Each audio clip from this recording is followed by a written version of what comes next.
பார்க்க போறோம். இங்கிலீஷ்ல சொல்றதா இருந்தா A Fisherman's Tale 2024 வந்த ஒரு மெக்சிகன் படம். ஸ்டார்டிங்ல என்ன நடக்குதுன்னு புரியாம இருக்கும். அப்ப எண்டிங்ல புரிய மாட்டான்னு கேட்டீங்கன்னா அப்பயும் புரியாது. என்னதான் அந்த படத்துல சொல்ல வராங்கன்னு புரியாம அப்புறம் நம்ம ஏஐ கிட்ட எல்லாம் போய் என்னப்பா பிரச்சனை, என்னப்பா இந்த படத்துல சொல்ல வராங்கன்னு கேட்ட பிறகுதான் ஓரளவு நான் புரிஞ்சுக்கிட்டேன். அதை நான் கடைசியில சொல்றேன். ஒரு அழகான தீவு. அந்த தீவுல ஒரு விசித்திரமான ஜந்து. பாக்குறதுக்கு கை கால் எல்லாம் முளைச்சு முடியெல்லாம் வச்சு ஒரு பொண்ணு மாதிரி தெரியுது. ஆனா எதையோ அறுத்து குடிச்சுக்கிட்டு இருக்குது. எதை?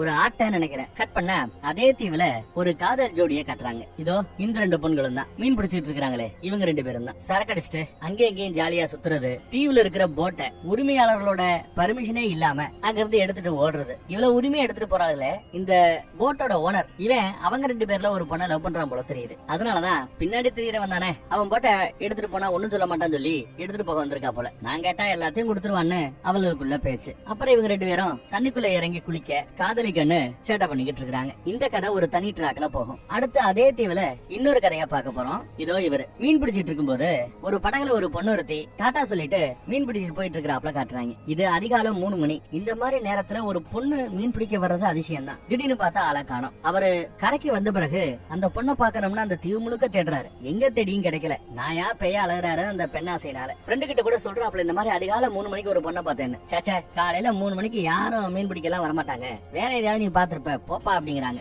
ஆனாலும் பயப்படல, கேட்க மாட்டேங்கிறான். ராத்திரி ஃபுல்லா அந்த பொண்ணை தேடி சுத்திக்கிட்டு இருக்கிறான். திடுதுப்புன்னு பார்த்தா பின்னாடி வந்து நிக்கிறான். இவனோட போட்லயே உட்கார்ந்து இருக்கிறான், துடுப்பு போட்ல. உன்னை நான் அன்னைக்கு ஒரு நாள் நைட்டு பார்த்தேன், பார்த்தல வந்து பித்து பிடிச்சு திரியறேன் அப்படி இப்படின்னு கவிதை நடையில பேசுறான். இவன் மீனை பிடிச்சு போடுறதுக்கு அந்த பொண்ணு ஹெல்ப் பண்றான். அப்படியே பேசிட்டு இருக்காங்க மணிக்கணக்கா. அப்புறம் அந்த ஊர்ல ஒரு சின்ன திருவிழால ஒரு அக்காக்காரி சரக்க போட்டுட்டு எனக்கெல்லாம் பணம் இருந்தா என்ன கூத்து பண்ணுவேன்னு தப்பு தப்பா பேசிட்டு இருக்கா. இவ பேச்சும் சரியில்லை, நடவடிக்கை சுத்தமா சரியில்லை. இதோ அங்க ஒரு தொப்பி போட்டு ஒரு பையன் இருக்கிறான்ல, கழுத்துல ஒரு ரிங்க போட்டுக்கிட்டு, அந்த தம்பிக்காரனோட அக்கா தான் இவ. தம்பி கிட்ட உனக்கு நிறைய கை நிறைய பணம் கிடைச்சா என்னடா பண்ணுவேன்னு கேட்கும்போது ஒரு போட்டு வாங்குவேன், அப்புறம் புடிச்சாப்ல செருப்பு, ஒரு சட்டை, அப்புறம் அதோ போறாளே அந்த தங்கச்சியாரிய இன்வைட் பண்ணுவேன்னு ஏதோ சொல்றாங்க. அந்த பக்கம் பார்த்தா அக்கா தங்கச்சி 2 பேரும் வராங்க. ஒருத்தி அப்படியே சிரிச்சுக்கிட்டே போறா பாருங்க. அந்த பொண்ணை இவ லவ் பண்றான் போல தெரியுது. ஆனா என்ன பிரச்சனை, இவனோட அக்கா பயங்கர கலீஜ். அதே மாதிரி லவ் பண்ற அந்த பொண்ணோட அக்கா அவளும் கலீஜ். கலீஜ்னு சொல்லிட்டு இருக்க, யார பார்த்து என்ன வார்த்தை சொன்னேன்னா அந்த காக்கும் இந்த காக்கும் நடுவுல சண்டையில அடுத்த நடி கையில கத்தி எடுக்கிறா பாருங்க. வாடி பாப்போம்னு பச்சை பச்சையா பேச பதிலுக்கு அந்தம்மா சண்டைக்கு போக குடுமி சண்டை ஆகிட்டு இருக்குதுங்க. பல பேர் சேர்ந்து பிரிச்சாலும் கேட்கல. கத்திய வச்சு கையில ஒரு வெட்டிட்டாங்க. 3 ஆம்பளைங்க தூக்கிட்டு போற ரேஞ்சுக்கு வெட்டி விட்டா. தம்பி தான் தூக்கிட்டு போய்கிட்டு இருக்கிறான். அந்த பக்கம் தங்கச்சியாரி அக்கா வெட்டு வாங்கின நிலைமையில தையல் போறது கூட்டு போய்கிட்டு இருக்கிறான். வெட்டி விட்டு சரக்கடிச்சிட்டு, ஆமா நல்லா சரக்கடிப்பா, போதையில யாரையும் என்ன பின்தொடராங்கன்னு சொல்லிட்டு இருப்பா. வெட்டு வாங்கினவ பதிலுக்கு என்ன கொல்ல வருவாள்னு இவளுக்கு கொஞ்சம் பயமும் இருக்கு. போதை ஃபுல்லாக அக்காவை பொத்துனாப்புல தூக்கி கொண்டு வந்து படுக்க வைக்கிறான் தம்பி. பாட்டி இதெல்லாம் பார்த்துட்டு வருத்தமா இருக்குது. ச்சே, இவ்வளவு கேவலமா இருக்கிறா, ஓடி போன இவளோட அப்ப மாதிரியே நடந்துக்கிறா, எங்க உருப்பட போதோ ஏதாவது பேய்கி எண்ட போதுன்னு சொல்லி இவங்களுக்கு தெரிஞ்ச பொடி கிடி எல்லாம் போட்டு சாம்பிராடி போட்டு அவளுக்கும் வீடு முழுக்க புகையும் போட்டு பாத்துட்டு இருக்காங்க. ஏதாவது இத வச்சு ஓட்ட முடியுமா என்ன தெரியல. இவங்களுக்கு ஏன் பயம்னா பக்கத்துல நிறைய புதைக்கப்பட்ட பிணங்கள், சுடுகாடு இடுகாடு ஒண்ணு இருக்குது. அதனால பேய் பிசாசு அண்டுமோ என்னமோன்னு பயமா இருக்கலாம். இந்த அக்கா தங்கச்சி கதை 3வது கதை. இது எங்க போய் முடியுதுன்னு பாக்கணும். அப்புறம் இன்னொருத்தவனை காட்டுறாங்க. தனியா ஒருத்தர் மீன் பிடிச்சிட்டு இருக்கிறார். அவர் பிடிக்கிற மீன் எல்லாம் அழுகி போய் ரத்த கரையோட ரொம்ப கேவலமா கோரமா இருக்குது. அதை பார்த்ததுல இருந்து ஆள் ஒரு மாதிரியா பயப்படுறான். கரைக்கு ஓடியாந்து மீனெல்லாம் அழுகி போச்சுங்கிறான். ஒரு தாடிக்காரர் அதையெல்லாம் பார்த்துட்டு, டேய் மீனெல்லாம் நல்லா தாண்டா இருக்கு, உனக்கு தான் பைத்தியம் பிடிச்சு போச்சு போல அப்படின்ட்டு போறாரு. ஆமா, கரையில பாக்கும்போது மீன் நல்லா இருக்காப்லதான் தெரியுது போல. அவனுக்கு ஒரே குழப்பமா இருக்குது. அந்த பக்கம் பார்த்தா, ஏண்டி என் போட்ட சொல்லாம எல்லாம் எடுத்துட்டு போயிட்டேன், கூப்பிட்டு இருந்தா நானும் வந்திருப்பேன்ல அப்படின்னு அந்த பையன் ஆசை வார்த்தை பேச கூப்பிட்டதும், என் படகு உனக்கு ஓட்ட சொல்லி கொடுக்குறேன் வா அப்படின்னு கூப்பிட்டதும் சரின்னு ஜம்முனி ஏறி உட்காந்துட்டேன். படத்தோட ஸ்டார்டிங் சீன்ல தான் பார்த்தோம் இவன் வேற ஒருத்திக்கு கம்பெனி கொடுத்துட்டு இருந்தா. இப்போ மோட்டர் படகு வச்சிருக்கான்னு அவன் கூட சேர்ந்து சுத்த ஆரம்பிக்கிறான். அவன் மோட்டரை எப்படி ஓட்டு அப்படி ஓட்டுன்னு சொல்லி கொடுத்துட்டு கைய புடிச்சுக்கிட்டு விடலையே, அவளும் அதை ரசிக்கிறா. அப்புறம் அந்த ஏரியால முதல்ல மாதிரி ஒரு பெரிய கட்டடம் ஒண்ணு கட்டிருப்பாங்க குழந்தை விளையாடுறதுக்கு நினைக்கிறேன். அது இப்ப பாலடைஞ்சு போய் கிடக்குது. அங்க போய் அவளுக்கு பிடிச்சதெல்லாம் வாங்கி கொடுக்குறான், கட்டி விடுறான். அதுல அவ இம்ப்ரெஸ் ஆகி முத்தா கொடுக்குற ரேஞ்சுக்கு வந்துட்டாங்க. ஆனா அதே விஷயங்கள் எல்லாத்தையும் அந்த பக்கத்துல இருந்து ஒரு கண்ணு கவனிச்சுக்கிட்டே இருக்குது. யாரது?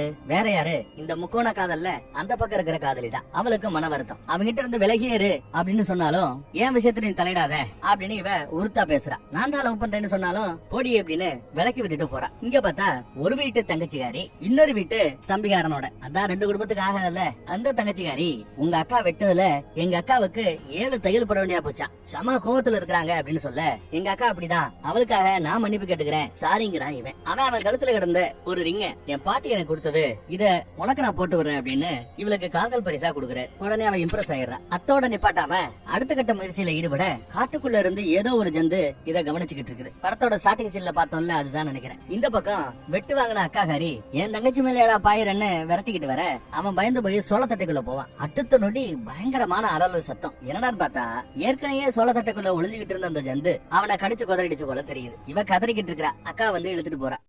அப்புறம் ஏதோ ஒரு பொண்ணை பார்த்தேன்னு அந்த பொண்ணுக்கு புக்கே கொடுக்கறதுக்காக ரொம்ப நேரமா காத்து கிடக்குறான். அந்த பொண்ணு வரேன்னு சொல்லிட்டு வரவே இல்லை போல. காத்து கிடந்து அப்புறம் பொறுக்க முடியாம அவளை தேடி தண்ணிக்குள்ள போய் படகுல சுத்தி ராத்திரி ஃபுல்லா தீவுல தெரிஞ்சு அப்பையும் வராம லைட்ட போட்டு அவ வருகைக்காக காத்து கிடக்குறான். நண்பர் விசாரிப்பாரு, யாரடா இவ்வளவு வேக போட்டு தேடிக்கிட்டு இருக்கிற, பொழைக்கிற வழியா படுறாங்கிறாரு நண்பர். ஆனாலும் கேட்கலையே. அடுத்த நாளும் தீவு முழுக்க தெரியறான். ஏன்னா அது ஒரு தீவு, 4 பக்கமும் தண்ணி தான், சின்ன ஊரு தான். சோ தான் பார்த்த பொண்ணை எப்படியாவது கண்டுபிடிக்க முடியும்னு தேடிக்கிட்டு இருக்கிற, காலையில வரைக்கும் இல்லங்க. சரி அவ்வளவுதான் சொல்லிட்டு திரும்பி பார்த்தா இங்க உட்காந்து பப்பாளியா ஏதோ ஒண்ணு சாப்பிட்டுட்டு இருக்கிறா. ஏண்டி உன்னை இவ்வளவு தேடிக்கிட்டு இருக்கிற, நீ வாட்டுக்கு இங்க உட்காந்து சாப்பிட்டுட்டு இருக்கிற அப்படின்னு உட்காந்து கேக்குறாங்க. அவன் இதை கொடுத்துட்டு சாப்பிடுங்கிறான். சரின்னு இவனும் சாப்பிடுறான். சாப்பிட்டுட்டு இருக்கும் போதே அவன் வரத்தை தடவி பார்த்துட்டு அவனுக்கு முத்தா கொடுக்க போறான். அப்புறம் அவன் கூட குடும்பம் நடத்த ஆரம்பிக்க தப்புன்னு பின்னாடி பார்த்தா பின்னாடி அவன் நிக்கிறான். அப்போ இங்க இருக்கிறது யாருன்னு பார்த்தா ஒரு மீனுங்க. ஐயே அப்படின்னு பதறி போறான். இந்த மீனு பாவம் ரத்த கரையா கிடக்குது. அழுகின மீனை பார்த்தவன் லேக்கு ஃபுல்லா அழுகின மீன்கள், லேக்கு ஃபுல்லாவே அழுகி போய் கிடக்குது அப்படி இப்படின்னு சத்தம் போட்டுட்டு இருக்கிறான். சரக்கடையில வந்து பிரச்சனை பண்றான். அங்க இருக்கிற மத்த மீனவர்கள் அவனை உட்கார வச்சு ஒண்ணுமில்லன்னு பேசுறாங்க. ஆனா இல்ல,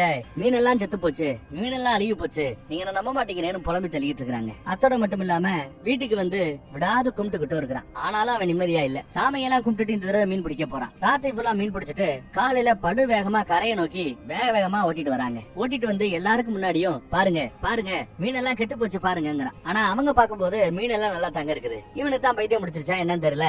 இல்ல இவன் தான் நல்லா இருக்கிற மீன்களை சபிக்கிறான் அப்படின்னு யாராவது நினைக்கிறாங்களோ என்னவோ. எல்லாருக்கும் இவன் மேல கொஞ்சம் கோவம் வருது. அவன் பைத்தியம் பிடிச்சிருச்சு, அவனை கட்டி போடுங்கப்பான்னு சில பேர் பேசுறாங்க. அடுத்து என்ன பண்ணலாம்னு யோசிக்கும் போது எதுவா இருந்தாலும் காலைல பேசிக்கலாம் அப்படின்னு அவனை கட்டி போட்டு எல்லாம் வீடு போய் சேர்றாங்க. ஆஹா, வீடு போய் சேரல, மீன் பிடிக்க போறாங்க. இப்போ மீனவர்கள் எல்லா பேரும் மீன் பிடிக்க போறாங்கல்ல, அங்க பிடிக்கிற மீன் எல்லாம் அழுகி போய் தாங்க வருது. மீன்கள் எல்லாம் ரொம்ப கோரமா எண்ணெய தடவனாப்ல ஒரு மாதிரி ஆகி கிடக்குது. கச்சா எண்ணெயில மீனை தடவி எடுத்தா அப்படி இருக்கு அந்த மாதிரி. ஐயோ மீனெல்லாம் செத்து போய் கிடக்குதே அப்படின்னு ஒருத்தன் பதறுவான். இந்த நெத்தில லைட் அடிக்கிறான் பாருங்க, அந்த பையன் தான். செத்து போய் மீன்கள் மேல மிதக்குது. இதுக்கெல்லாம் காரணம் அவன் தான் அந்த பையன் சொல்லிட்டு இருக்கான். நம்ம எல்லாம் சாக போறோம், மீன் இல்லாம சாக போறோம்னு புலம்பிட்டு இருக்கான். மறுபடியும் ராத்திரி என்ன நடக்குது அப்படின்னு பேச்சு. சில பேரு இதுக்கெல்லாம் காரணம் ஏதோ ஒரு சாபம் அப்படின்னு பேசிக்கிறாங்க. சில பேரோ அவன் தான் காரணம்னு பேசிக்கிறாங்க. பச்சை கலர் ட்ரெஸ் போட்டு பின்னாடி நிக்கிறான் பாருங்க, தொப்பி போட்ட தலைவருக்கு பின்னாடி. அவன் ஒரு மாதிரி துடிச்சுக்கிட்டு முறைச்சுக்கிட்டு இருக்கிறான் பாருங்க. அவன் முழுக்க இந்த பையன் தான் காரணம், அவன் சொன்ன பிறகுதான் இந்த பிரச்சனை எல்லாம் நடக்குதுன்னு சொல்லி ராத்திரி சரக்கடிச்சுட்டு இருக்கான். சரக்கடிச்சிட்டு இருக்கிற முன்னாடி அந்த ஜந்து வந்து உட்காந்துருக்கு. கண்ணையே குறுகுறுன்னு பாக்குறான். என்ன ஆச்சு ஏதாச்சு தெரியல. கட் பண்ணா இந்த பக்கம் ஒரு பணம் நடக்குதுங்க. சோளத்தட்டுக்குள்ள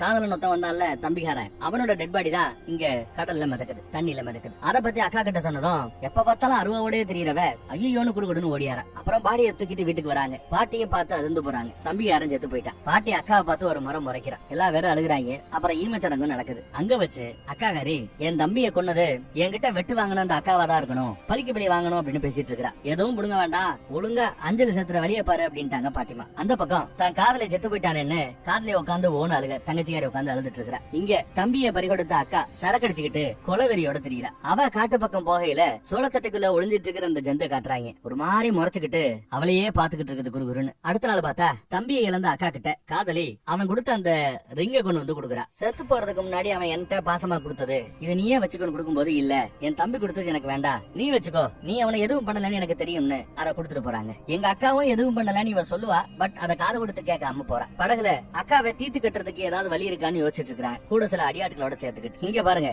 இந்த பையன் பொண்ணை தேடி அங்கேயும் இங்கேயும் திரியிறான். கடல்ல எங்கேயாவது இருப்பான்னு சொல்லிட்டு தண்ணிலே இறங்கி திருறான். எங்க தேடியும் கிடைக்கல. ஊரு முழுக்க பைத்தியமாறு பெண் பெத்து பிடிச்சு போய் திரிஞ்சுக்கிட்டே இருக்காங்க. நண்பர் தான் ஓடியாந்த டே போதுண்டா நிப்பாட்டுறா ஏண்டா படுத்துற அப்படின்னு அமைதிப்படுத்துற. அப்பையும் பயபடல அடங்கலையே. சரி ரகசியமா தான் வருவா, அவளை ரகசியமா பிடிக்கணும்னு சொல்லி இந்த ராணுவ வீரர்கள் எல்லாம் செடிக்குள்ள புதருக்குள்ள ஒளிஞ்சிட்டு இருக்கிற ரெடி பண்ணுவாங்கல்ல, அந்த மாதிரி ஒண்ணு ரெடி பண்ணிக்கிட்டு குழந்தைங்க விளையாடுற இடத்துல பயன்படுத்திட்டு இருக்கான் பாருங்க. அந்த பொண்ணை பாக்குறதான் காத்து கிடக்குறான். யாரும் வரல. அப்புறம் பக்கம் கிராமத்து பக்கம் காத்து கிடக்குறான், யாரும் வரல. சோளத்தட்டுக்குள்ள புகுந்து காத்து கிடக்குறான், யாரும் வந்தாப்புல தெரியல. கரையில உட்கார்ந்து இருட்டுல ஃபுல்லா காத்து கிடக்குறான், யாரும் வந்தாப்புல தெரியல. இங்க அந்த முக்கோண காதல்ல காதலியை இழந்த ஒருத்தி சரக்கு அடிச்சுக்கிட்டு பெணாத்திக்கிட்டே ராத்திரி திரியுறா. அவளுக்கு பின்னாடியும் ஏதோ ஒண்ணு ஒளிஞ்சிருந்து பாக்குறாப்புல காட்டுறாங்க. சோளத்தட்டுக்குள்ள வித்தியாசமான சத்தம் கேக்குது காட்டுக்கு மத்தியில. ஆனா இதையெல்லாம் மறந்து முக்கோண காதல்ல அந்த பையன் கூட, அந்த போட்டு ஓனர் கூட அவன் என்ஜாய் பண்ணிக்கிட்டு இருக்கிறான். இதுல காண்டான இவ, ஏன் என்னால ஒரு பையனோட குடும்பம் நடத்த முடியாதா அப்படின்னு சரக்கடிச்ச முக்கோண காதல் அவ முன்னப்பட தெரியாத யாரோ ஒருத்தவனை பிடிச்சி இழுத்து வச்சு முத்தா கொடுத்துக்கிட்டு இருக்கா. ஏன் இவ்வளவு அசிங்கமா பிஹேவ் பண்றாங்கன்னு தெரியல. ஒரு நாள் அவ மீனை போட்டு அறுத்துக்கிட்டு இருக்கையில காதலி வந்து, எனக்கும் அந்த போட்டு ஓனருக்கும் கல்யாணம், நீ வந்துருன்னு இன்விடேஷனை வச்சுட்டு போறாங்க. நான் வரமாட்டேன்னு சொன்னாலும் கேட்காம இன்விடேஷனை வச்சுட்டு போறான். ஃபைனலா ஒரு குட் பை முத்தம் கூட கொடுத்துட்டு போறான். இந்த பக்கம் பார்த்தா மீன் அழுகி கிடக்குன்னு ஒருத்தன் பைத்திய மாதிரி கத்திக்கிட்டு இருந்தான்ல, அவனோட கட்டை இதுக்கெல்லாம் காரணம் இவன் தானு கம்ப்ளைண்ட் பண்ண அந்த பச்சை சட்டை. அவன் அவுத்து விட்டு வா தப்பிச்சு போலான்னு அவனை ஒரு படகுல வச்சு தண்ணிக்குள்ள கூட்டு போறாங்க. செத்து போன மீன்களை பார்க்கும்போது கூட வேற என்னடா பார்த்தன்னு கேட்டா உலக அழிவை பார்த்ததா அவன் பைத்திய மாதிரி பெணாத்திக்கிட்டு இருக்க. அப்படியே பின்னாடி இழுத்து சங்க அறுத்து அவனை கொன்னு போட்டுறாங்க. உன்னால ஆரம்பிச்ச பிரச்சனை உன்னோட முடியட்டும் அப்படின்னு சொல்லி கொன்னு தண்ணிக்குள்ள தூக்கி போட்டு ஒண்ணுமே நடக்காத மாதிரி வீட்டு பக்கம் ஓடியாந்து ட்ரெஸ் எல்லாம் கழுவி போட்டு பாத்ரூம் பக்கம் ஓடி சரக்கும் குடிச்சிட்டு படுத்து கிடக்குறான். இந்த பக்கம் பாருங்க, அந்த மிஸ்டியான பொண்ண தேடிக்கிட்டு உடம்பு முழுக்க புல்ல போட்டுக்கிட்டு அங்கேயும் இங்கேயும் தேடி தெரிஞ்சவன் கடைசியா ஒரு இடத்துல அவளை கவனிக்கிறான். ஆனா அவ அந்த விசித்திர ஜந்து கூட குடும்பம் நடத்திக்கிட்டு இருக்கிறத பாத்துட்டு ஐயோ அப்படின்னு பதறிக்கிட்டு ஓடியாரான். தண்ணிக்குள்ள வந்து பார்த்தா அங்க யாரு இருக்கிறாப்ல தெரியல. அடுத்த நொடி ராட்சச சைஸ்ல இருக்கிற ஒரு சூனியக்காரி இவன் தேடிக்கிட்டு இருக்கிற அந்த பொண்ணை கடிச்சு தின்றாப்ல பாக்குறான். ஐயோ ஐயன்னு ஓடியாந்து அந்த சூனியக்காரி கூட சண்டை போட்டுட்டு இருக்கிறான். ஆனா நிஜத்துல பார்த்தா அவன் அங்க ஒருத்த மட்டும் தான் இருக்கிறான், வேற யாரும் இருக்கிறாப்ல தெரியல. வீட்லயே 3-4 நாளா தூக்கம் இல்லாம கடைசியா இன்னைக்கு தான் படுத்து கிடக்குறாங்க. காலையில பார்த்தா நண்பர் ஊசி போடுறாரு. ஊசி போட்டு ஒரு பெரிய ஆல்பம் மாதிரி ஒண்ணு வச்சிருக்காரு. ஏகப்பட்ட போட்டோஸ். இது என்னன்னா இந்த தீவுல இருக்கிற அத்தனை பேரோட போட்டோஸ் இருக்குது, அத்தனை பொண்ணுங்களோட போட்டோஸ் இருக்குது. நீ தேடிக்கிட்டு இருக்கிற பொண்ணு இதுல இருந்தா உண்டு பாரு அப்படின்னு சொல்ல எல்லாத்தையும் பார்த்துட்டு இதுல அவ இல்லங்கிறான். அப்ப இந்த தீவுலயே அந்த பொண்ணு இல்ல, நிஜமில்லாத ஒரு பொண்ணை நீ காதலிக்கிறதா நீ உன் வாழ்க்கைய கெடுத்துக்காத அப்படிங்கிறாப்ல. இவ்வளவு போட்டோஸ் உனக்கு எங்க இருந்து கிடைச்சுன்னு கேட்டா இந்த தீவுல ஒரு விஓ ஆபீஸ் இருக்குதா, அந்த ஆபீஸ்ல இருக்கிற எல்லாரோட போட்டோஸ் இருக்குதா, அங்க இருந்து எடுத்துட்டு வந்துதான் சொல்றாரு. திரும்ப அதை இவரை ஒப்படைச்சிட்டாப்ல. இந்த பக்கம் கட்டி போட்ட பயல காணமேன்னு மீனவர் ஒருத்தர் பார்த்துட்டு அப்புறம் கடல் பக்கம் மீன் பிடிக்க போனவங்க சந்தோஷமா திரும்ப வராங்க. அந்த பச்சை சட்டக்காரனோட வீட்டை தான் தட்டுறாங்க. ராத்திரி தூங்குனவன் இப்ப எந்திரிச்சு பாக்குறான். பார்த்தா மீன் எல்லாம் நல்லா தான் இருக்குது, பிரச்சனை சரியாயிடுச்சு, நாம கட்டி போட்ட அந்த பைய இப்ப அங்க இல்ல, ஓடி போயிட்டான். அவன் தீவை விட்டு ஓடி போனதும் நமக்கு நல்லது நடக்குது, இனிமே நமக்கு பிரச்சனை இல்லன்னு அவங்க பேசிட்டு இருக்காங்க. இந்த பக்கம் பார்த்தா தம்பியை இழந்த அக்கா அந்த ஊர்ல ஒரு ஃபங்க்ஷனை முகமுடிய போட்டுட்டு டான்ஸ் ஆடுவாங்க, கையில கத்திய வச்சுக்கிட்டு. அந்த மேக்கப் எல்லாம் போட்டு தம்பியோட சமாதியில பலிக்கு பலி வாங்கணும்னு வெறியோட ஏதோ பேசிட்டு இருக்கிறா. இங்க பார்த்தா அந்த முக்கோண காதல்ல போட்டு ஓனருக்கு கல்யாணத்தை ஒரு பக்கம் காட்டுறாங்க, இன்னொரு பக்கம் அந்த ஊரு திருவிழாவை காட்டுறாங்க. திருவிழாக்கு மத்தியில கூட அந்த விசித்திர சந்திர சுத்துறாப்புல நமக்கு மட்டும் காட்டுறாங்க. எல்லாம் மாஸ்க் போட்டுட்டு இருக்கனால யாரு என்ன பண்றாங்கன்னு ஒண்ணும் தெரியல. வெட்டு வாங்கின அக்கா காரி அங்கதான் இருக்கிறா, மாஸ்க போட்டு அவ ஆடுறா. கத்தியோட வந்த இவளும் அவளை கொல்றதுக்காக காத்துக்கிட்டு இருக்கிறா. டான்ஸ் ஆடிக்கிட்டு இருக்கும் போதே வாய்ப்பு கிடைக்க ஒரு இடத்துல கத்தியை கொண்டு வந்து ஓங்கி ஒரு சொருகுன பிறகு மாஸ்க் எடுத்து பார்த்தா வெட்டு வாங்கின அக்காவை வெட்டுறதுக்கு பதிலா அவளோட தங்கச்சியை குத்தி போட்டாங்க. தங்கச்சி செத்தா. ஐயோ சங்கத்தி செத்து போயிடுச்சேன்னு மாஸ்க கல்லிட்டு அக்கா கதறி அழுகிறா. பாவம், என்ன பாவம் பண்ணி வச்சிருக்கிற, உன்னை உயிரோட விடமாட்டேன்னு அவ ஒரு வெட்டு. இவ பதிலுக்கு சண்டை போட போக்க 2 பேரையும் பிரிச்சு வைக்கிறதுக்குள்ள போதும் ஆகுது. ஆனாலும் அந்த 2 அடாவடிகளும் கேக்குறாப்ல தெரியல. வேகமா ஓடியாந்து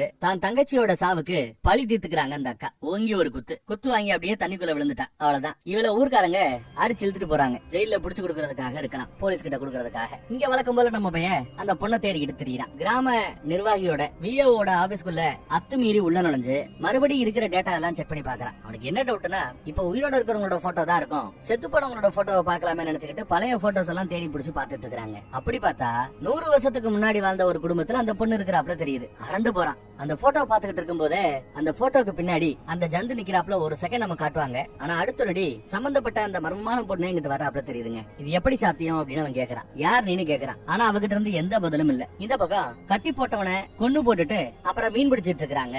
இப்பதான் மீன் நல்லா தான் கிடைக்குது, அதனால நல்லா மீன்களை லாபகரமா அள்ளி போட்டுக்கிட்டு இருக்கிறான். ஒரு நாள் வலைய புடிச்சு மீனை போட்டு இழுத்துக்கிட்டு இருக்கும்போது ரொம்ப கனமா ஃபீல் பண்றான். என்ன இவ்வளவு கனமா இருக்கேன்னு அவனால இழுக்க பாக்குறான், இழுக்க முடியல. மறுபடியும் கஷ்டப்பட்டு இழுக்க முயற்சி பண்றான். உள்ள இருந்து ஏதோ ஒண்ணு இவனை கவனிக்குது. அட்டங்குனியா என்னடா அது அப்படின்னு மறுபடியும் இழுப்பான் பாருங்க. உள்ள இருந்து அந்த ஜந்து டப்புன்னு மேல ஏறி அவனை உள்ள இழுத்து கொண்டு போய் ஓரமா கொள்ளுது. அவன் ஜோலி முடிஞ்சு போச்சு. இந்த பக்கம் அந்த முக்கோண காதல்ல போட்டு ஓனரை இவ கல்யாணமே பண்ணிக்கிட்டான். சொந்த பந்தம் எல்லாம் பாராட்டுது. சர்ச்சில் எல்லா கல்யாணத்தையும் முடிச்சு விட்டு ரிசப்ஷன் ரிசப்ஷன்ல மணப்பெண் ஒரு பூங்கொத்தை பின்னாடி தூக்கி போடுவா. அதை யாரு கேட்ச் பிடிக்கிறாங்களோ அவங்களுக்கு தான் அடுத்த கல்யாணம் நடக்கும்னு ஒரு ஐதீகம். எவ்வளவு சந்தோஷமா டான்ஸ் ஆடிக்கிட்டு தூக்கி வீசையில அதை வேற ஒரு பொண்ணு பிடிச்சிட்டா. சந்தோஷமா இருக்குது எல்லாருக்கும். இவங்களும் கல்யாண பொண்ணும் மாப்பிள்ளையும் சந்தோஷமா இருக்கிறாங்க. முத்தத்தை பரிமாறிக்கிறாங்க. அதே சமயம் அந்த பக்கத்துல கருப்பு ட்ரெஸ் போட்டுக்கிட்டு முன்னாள் காதலி வர. அவளை எதுக்கு கூப்பிட்ட அப்படின்னு கேட்டா, என்னதான் இருந்தாலும் என் ஃப்ரெண்ட் இல்லையா, அதான் கூப்பிட்டேங்குது பொண்ணு. இவளும் ரொம்ப சந்தோஷமா வந்தவ எல்லாரும் பார்க்க இறுக்கி அணைச்சு ஒரு உண்மை கொடுத்து விட்டாங்க. கேட்டா கல்யாண பரிசு வாழ்த்துக்கள் எல்லாம் தெரிஞ்சு கட்டிக்கிட்டு இல்ல அனுபவின்னு சொல்லிட்டு வெறுப்பேத்திட்டு போறான். ஆனா மாப்பிள்ளையே அதை பெருசா எடுத்துக்காம, எப்பா மியூசிக்க போடுப்பா, வாடி இந்த பக்கம், ஏண்டி அந்த மாதிரி அவன் முத்தம் கொடுத்தா, எதுக்கடி அவளை இன்வைட் பண்ண நீ அப்படின்னு கோவப்படுறான் மாப்பிள்ளை. இதெல்லாம் பார்த்து மாப்பிள்ளையோட அம்மாவுக்கு கோவம் தான். வந்தவ சும்மா இல்லாம சரக்க போட்டு சலும்புல போட்டுக்கிட்டு இருக்கிறா. இந்த பக்கம் அந்த மர்மமான பொண்ணை பின்னாடியே ஃபாலோ பண்ணிட்டே போய்கிட்டு இருக்கிறான். அவ தண்ணிக்குள்ள இறங்க யோசிக்காம இவனும் தண்ணிக்குள்ள இறங்குறாங்க. அவ தண்ணிக்குள்ள போயிட்டே இருக்க பின்னாடி இவனும் போயிட்டே இருக்கிறான். ஆனா நிஜத்துல அவன் கூட யாருமே நடந்து போறாப்ல தெரியல, தனியா தான் நடந்து போயிட்டு இருந்திருக்கான். இப்போ தண்ணிக்குள்ள மூழ்கி அவனும் செத்து போறான். இந்த பக்கம் கல்யாணத்துல மணப்பெண்ணும் முன்னாள் காதலியும் எப்படி டான்ஸ் ஆடிட்டு இருக்காங்கன்னு பாருங்க. போதைய போட்டு ஓர ஆடிக்கிட்டு இருக்கிறா. நீங்க இருந்து கிளம்புமான்னு அந்த முன்னாள் காதலி அங்க இருந்து அனுப்ப பாக்குறாரு மாப்பிள்ளை. சில அடியாட்களை கூப்பிட்டு அனுப்புறாரு. கல்யாண பொண்ணை புடிச்சுக்கிறாரு. ஆனா அவ கேட்கலையே. குடுகுடுன்னு ஓடி போய் மைக்க பிடிங்கி இந்த அழகான தம்பதிகளுக்கு வாழ்த்துக்கள் சொல்லுங்க, கைத்தட்டுங்க அப்படின்னு கத்திக்கிட்டு இருக்கிறா. யாராலையும் அடக்க முடியல. உன்னோட இந்த மறக்க முடியாத இந்த நாள்ல உனக்காக நான் வந்தேங்கிறத நீ மறந்துடாதன்னு அந்த பொண்ணுக்கு மெசேஜ் வேற. எங்கிருந்தாலும் வாழ்க அப்படின்னு பாட்டு வேற. அப்புறம் பொத்துன்னு விழுகிறா. டேபிள் எல்லாம் உடைச்சிட்டு விழுகிறா. அதை பார்த்துட்டு இங்க மணப்பெண்ணுக்கு பொறுக்கல. எங்க ஓடி போயிருவாளோன்னு மாப்பிள்ளை இறுக்கி பிடிச்சிட்டு இருக்கிறாரு. அப்புறம் மைக்க இறக்கிட்டு சத்தமே இல்லாம, நான் உன்னை லவ் பண்றேன்டி, புரியல அடி உனக்கு அப்படின்னு சொல்றாங்க. அதை கேட்டது இவ அப்படியே ஒருகுறா. அவசரப்படாத, எல்லாம் முடிஞ்சிருச்சு, போகாத அப்படின்னு சொல்லி பிடிச்சா போயா போயா அப்படின்னு எல்லாத்தையும் தூக்கி போடுறான். மாப்பிள்ளைக்கு ஒரு மாதிரி ஆயிடுச்சு. ஒரே அவமானமா போகுது. இவளும் ஜறக்க போட ஆரம்பிச்சிட்டான். மணப்பெண்ணும் அந்த பக்கம் தனியா உட்காந்து சரக்கடிச்சிட்டு இருக்கிற முன்னாள் காதலிய இவ தேடி வந்து கட்டி பிடிச்சு முத்தா கொடுக்க ஆரம்பிக்கிறா. வா இங்க இருந்து ஓடி போலாம்னு அதுக்கு ரெண்டு ஓடி போக ஆரம்பிக்க, மாப்பிள்ளை மட்டும் தனியா தனிமரமா நிக்கிறான். எங்க தேடியும் பொண்ணை காணோம். அப்ப அவங்க ஓடி போறாங்கன்னு புரிஞ்சுக்கிட்டு பின்னாடியே விரட்டிக்கிட்டு போறான். ஒரு பக்கம் அவ இழுக்கிறா, ஒரு பக்கம் இவ இழுக்கிறா. மூஞ்சில ஒரு குத்து விட்டுட்டா அவ முன்னாள் காதலி. பதிலுக்கு இவன் அவளோட முடிய புடிச்சு இழுத்து அடிக்க ஆரம்பிக்கிறான். தடுக்க வந்த கல்யாண பொண்ண தள்ளி விடுறான். அவ கீழே வந்த இடத்துல ஒரு கத்தி இருக்கும். அதை எடுத்துட்டு வந்து, சொன்னா கேளு, எங்களை விட்டுரு அப்படின்னு கத்திய வச்சு நட்டிக்கிட்டு இருப்பா. குத்துரி குத்து பாப்போம் குத்து பாப்போம்னு கத்திய பிடிக்க அவன் முயற்சி பண்ணிட்டு இருக்கான். திருத்துப்புன்னு பார்த்தா ரெண்டு பேரும் தடுக்கி கீழே விழுவாங்க. விழுந்த பிறகு பார்த்தா கத்தியோட கைப்பிடி இவன் கையில இருக்குது. கூர்மையான அந்த பக்கம் அவ பக்கம் இருக்குது. மாப்பிள்ளை கையால பொண்ணு குத்து வாங்கி அங்க செத்து போறான். இத பார்த்து பொறுக்க முடியாம பொங்கி எழுந்த முன்னாள் காதலி அதே கத்திய பிடிங்கி அவனை சதக்கு சதக்குன்னு குத்தி சம்பவ இடத்திலேயே அவனை கொண்டு போட்டு விட்டு சாக கிடக்குற கல்யாண பொண்ணுக்கு முத்தா கொடுத்துட்டு என்னை விட்டு போயிடாத போயிடாதன்னு கதறி அழுதுகிட்டு இருக்கிறா. அப்புறம் அவளோட டெட் பாடியை தூக்கிட்டு கடலுக்குள்ள இறங்குறா. பின்னாடியே அவளும் இறங்குறா. முதல் டெட் பாடியை இறக்கி விட டெட் பாடி உள்ள போயிடுச்சுங்க. அதுக்கு பிறகு அதே கத்தியால தாங்கழுத்துல சதக்கு சதக்குன்னு குத்திக்கிட்டு செத்தே போறான். அவளோட பாடியும் உள்ள போகுது. இப்படி அங்க செத்து போய் கிடக்குற எல்லா புணங்களையுமே நமக்கு காட்டுறாங்க. எல்லா புணங்களையும் காட்டிட்டு கடைசியில விசித்திரமா தண்ணிக்குள்ள வாழ்ற அந்த ஒரு ஜந்துவும் காட்டிட்டு படத்தை இங்க முடிக்கிறாங்க. அவ்வளவுதாங்க, படம் முடிஞ்சு போச்சு. ஏதாவது புரிஞ்சதா? என்னடா ஒரு கன்க்ளூஷனே கொடுக்காம முடிக்கிறீங்க, முடிவுரையே எழுதாம ஏன்டா இந்த மாதிரி படம் எடுக்கிறீங்கன்னு நமக்கு தோணலாம். கடைசியில வேற இன்னொரு மெசேஜ், வெயிட் அப்படின்னு ஒரு மெசேஜ் போடுறாங்க. காத்துருங்கிறாங்க. எதுக்குடா அப்படின்னு கேட்டா, உங்களுடைய மரணத்துக்காக காத்துருங்கன்னு கடைசியில இப்படி ஒரு பீதியை கிளகுறாப்புல ஒரு டயலாக விட்டுட்டு படத்தையே முடிச்சிட்டாங்க. என்னதான் இந்த படத்துல சொல்ல வராங்க அப்படின்னு அப்புறம் நம்ம ஏஐ கிட்ட கேட்கும் போது ஓரளவு அது ஜஸ்டிஃபை பண்றாப்புல ஒரு முடிவுரையாக இருந்தது. அந்த விசித்திர ஜந்து ஒண்ண நம்ம பாத்துக்கிட்டு இருக்கிறோம்ல, அதோட பேரு லா மிரிங்கோவா. பழிவாங்க துடிக்கிற ஒரு மித்திக்கல் கிரியேச்சர். அது அடிக்கடி ஒரு பெண் ரூபம் எடுத்து பழிவாங்குவதற்கு களத்துல வருமா. ஆனா எல்லாரையும் பழி வாங்குறது இல்ல. அந்த கிராமத்துல எவ்வளவோ பேர் இருக்க, குறிப்பிட்ட இந்த 4 கதையில வர ஆட்களை மட்டும் எதுக்கு அது கொல்லணும்? யாரெல்லாம் பாவம் பண்றாங்களோ, யாரெல்லாம் பாவிகளோ, யாருக்கெல்லாம் பேராசை இருக்குதோ அந்த மாதிரி ஆட்களை தான் அது கொல்லுமா அந்த கிரியேச்சர். இப்ப அந்த முக்கோண காதலுக்கு வருவான். இதுல என்னமா பிரச்சனை அப்படின்னு பார்த்தா, முக்கோண காதல் அப்படிங்கறதே ஒரு குத்தம் தான், ஒரு பாவம் தான். அதுல இந்த பக்கம் லவ் பண்ணிட்டு கழட்டி விட்டு படகுக்காகவும் பணத்துக்காகவும் அந்த பையனை அவ கல்யாணம் பண்ண முயற்சி பண்ணது குத்தம் தான். அத்தோட நிக்காம கல்யாணத்தனைக்கு அவனை கழட்டி விட்டு மறுபடியும் இந்த பொண்ணு கூட ஓட நினைச்சது குத்தம் தான், பாவம் தான். சோ அந்த பாவத்துக்காகத்தான் அந்த பாவிகளை இந்த கிரியேச்சர் பழி வாங்கி இருக்குது. அப்புறம் கட்டி போட்டிருந்த ஒருத்தவனை கட்ட விட்டு தண்ணிக்குள்ள கூட்டிட்டு போய் கொலை பண்ணுவான் பாத்தீங்களா ஒரு மீனவன். அவனையே அப்புறம் தண்ணிக்குள்ள வந்து இழுத்து கொண்டு போய் கொல்லும். அது எதுக்குன்னா, உண்மையிலேயே அங்க மீன்கள் செத்து மிதப்பதற்கான காரணம் அதுலயே அதுக்கு மேல ஃபுல்லா எண்ணெயா இருந்ததா. அதுக்கெல்லாம் காரணம் என்னன்னா, பக்கத்துல அந்த பக்கம் இந்த பக்கம் போகக்கூடிய கப்பல், அந்த கப்பல்ல இருந்து வெளியில வரக்கூடிய அந்த கச்சா எண்ணெய், அந்த கழிவுகள், இதுதான் உண்மையான காரணம். அப்படி இருக்க இவன் தான் காரணம். இவனால இவனால ஆரம்பிச்ச பிரச்சனை இவன் செத்தான் முடியும்னு சொல்லி கொலை பண்ற ரேஞ்சுக்கு போனான்ல, அந்த கொலகார பாவிக்கான தண்டனையை கொடுத்திருக்காது. அவன் தத்ததும் சரிதான் அப்படின்னு சொல்லலாம். அப்புறம் இன்னொருத்தர் இல்லாத பொண்ண தேடிக்கிட்டு லோலோன்னு அலைஞ்சாருல, அவருக்கு பெண்ணாசை. ஆசையோட மட்டும் இல்லாம அது ஒரு வெறியாயி பைத்தியம் பிடிச்சாப்புல பின்னாடியே தெரிஞ்சாருல, அவர் நார்மலா இல்லங்கிறத அதுலயே நாம புரிஞ்சுக்க முடியும். சோ இவர் பண்ண பாவம் பெண்ணாசை பேராசை, அதுதான். சோ அதற்கான தண்டனையை தான் அனுபவிச்சிருக்காப்ல. அப்புறம் கடைசியா அந்த அக்கா தங்கச்சி, இந்த பக்கம் அக்கா தம்பி, அவங்களுக்குள்ள நடந்த பிரச்சனை. இங்க என்னையா ப்ராப்ளம் அப்படின்னு கேட்டா, அந்த ரெண்டு அக்காக்களுமே சரியில்லை. அது ரெண்டும் என்னென்ன சேட்டை பண்ணுச்சுங்க. அடக்கொடுக்குமா இருந்தாங்களா?